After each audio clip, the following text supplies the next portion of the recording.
বন্ধুরা দেখো তোমার দাদাভাই এখন লুচিগুলো খালি ভালো কি সুন্দর খালি ফুলেছে, খালি দেখো, এই দেখো লাল লাল করে কি সুন্দর ফুলেছে, খালি দেখো, দেখেছো? এই লুচি আছে।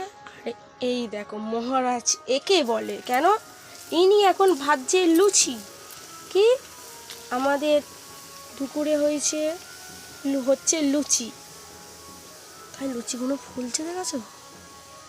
তেল কমে গেছে, ওই জন্য তো ফুলছে কম। তেল তো দিলে এক্ষুনি অনেকটা ফুলেছে হেভি। মেন কী বলতো, উনুনে হচ্ছে তো তার জন্য একটু মানে সমস্যা হচ্ছে। আমাদের গ্যাসে রান্না হয়, এখন যা গ্যাসের সময়, গ্যাসে একটুকু করা যাবে না, গ্যাস বাঁচানোর জন্য উনুনে করতেই হবে।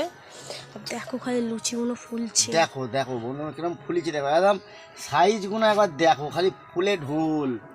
একটা ফুলেছে দেখো লুচি, এই কে কে দেখো ঝরে ঝরে পড়ছে লুচি, ঝরে ঝরে ঝরে ঝরে ঝরে ঝরে পড়ছে।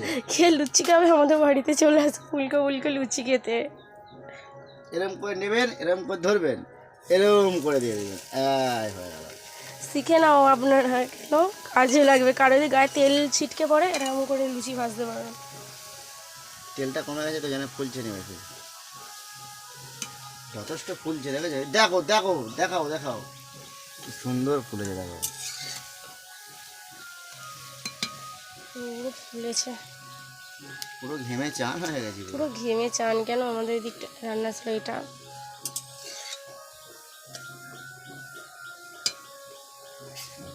প্রতিটা লুচি পুরো ঝাঁকা।